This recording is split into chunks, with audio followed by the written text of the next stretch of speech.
ahantu haravuna ukuguru kubona byagenze uko gushikacurama ukuguru hariya hantu ni umuntu bw'Imana dukomera amashyi n'ameza.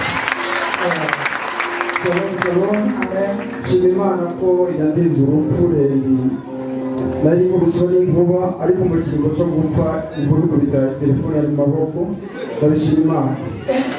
Telefone niyo yagize ikibazo kubera marayika ariko dukomera amashyi n'ameza. Nshima Imana ko nakijijwe ndabishima Imana kandi yuko ndi muzima Imana yawe icyubahiro. Nukuri n'uyu Imana yamutabaza inkubi ukubite akubitwe telefone ube muzima tuduze icyubahiro cy'ameza. Imana iri ku kazi iri kirari mu ishengero ryayo n'ubwoko bwayo. Yesu nashimwe ndashima Imana ko nakize bari bampaye ishyano ariko Imana yarakoze ibikomeye ko urujya muntu ataramahera ntanze Imana yabishoje. Bwana sifiwe sana. Tunasema Kiswahili juzi Kirundi vizuri. Mie namshukuru Mungu kwa alinifanyia dimanche na lenti. Ndashimana kutimana yankoreye kwa Mungu no kuwa mbere. Dimanche nilikoga nataka kuja kukanisa. Kuwa mbere nari wagiye anze gusenga.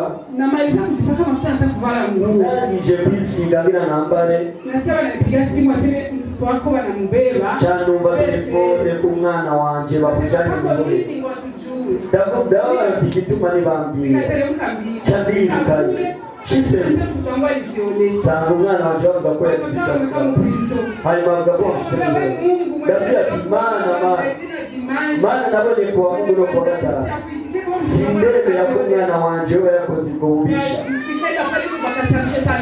barabasambisha mtoto wake akaanza kugeuza sio mimi ndugu yangu naona ndio mwambia Mungu kama unaona inawezekana ubadilishe. Hanyuma ariko aramutembereza umwana wanje ko yafashe ku ngufu umwana wiwe bararondera kwitwazo barakura hanyuma araramwibonero uwa mbere nsaba urupapuro ko twoja ahantu muri babikeye tujana na wa mwana magharibi kuleta zile majibu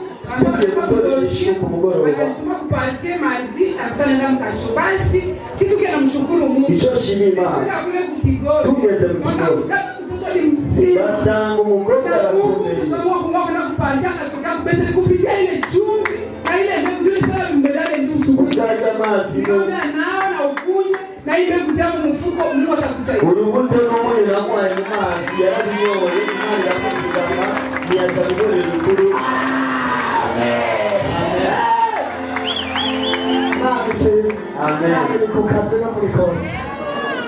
Yesu ashimwe. Eko nanje ndashima Imana kuba mpagaze ngaha kwa Mungu yaje gusenga ngaha aye njimba rukuru hama niho umuntu twari dusanzwe dufitaniye akantu twari twaraguze arampamagara shitse nabo usanga bagize inama yo gushira mu gashi shitse bashobora kuwa mbere ndamwitaba hanyuma ashashika anshira mu gasho bakanyumvirije no kunyumviriza mugaje muri ako gasho naravuze nti Imana niyo inkingi mugakora kabiri naho Imana hanyuma baransobora ndataha Imana nico cyumva. Amen.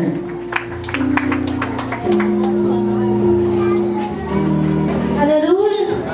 Haleluya gose. Amen. Ndagomba gushima Imana kuri kijambuto n'umuntu. Ni byinshi maze kubona byo mutabagwa biciye mu kijambuto ariko igikongomba mvuge bitatu. Musura munani ndwaye ndumva ndabyutse mbabara ku ijosi bidakunda ko mpindukira ndizera cyo ndafata wa munyu ndogesha mu munota umwe byari bihetse icyo ndagishima Imana.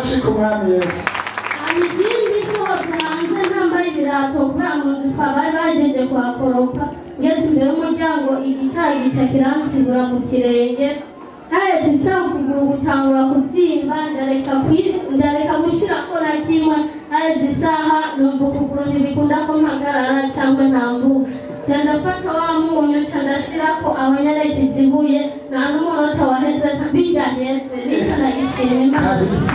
Amanonge ikindi gikuru nyamukuru cyatumye mpagarara ngaha ejo mu ijoro hirya y'ejo twari dufise umwana ahantu mbaye umwana mu masaha 8 atangura kurira cyane nk'ibintu biriko biramurya mu nda ababyeyi barabyuka twese turasohoka n'abana umwana atangura kuribwa cyane ntacyo twari gukora ariko cyanibuka ko dufise ubushobozi mu nzu hanyuma cyandizera burya nubwo muzi icyo mukora hano ndafise akunyu pastor yaduhaye ni mumugu uwo mwana ndamusige candamufata byaboneka ko ari ibintu biriko biramuzibura mu nda candamusigira ko wa munyu biguma bibandanya muganza numva ijwi rimbwiye tisige mu ntoki hama umusengere ndasenga bya bintu bica birahera ikikunyo mukuru novuga yuko nshima uwo munyu ni ubushobozi Imana yawambitse kuko ahantu nari nawusize twafashijwe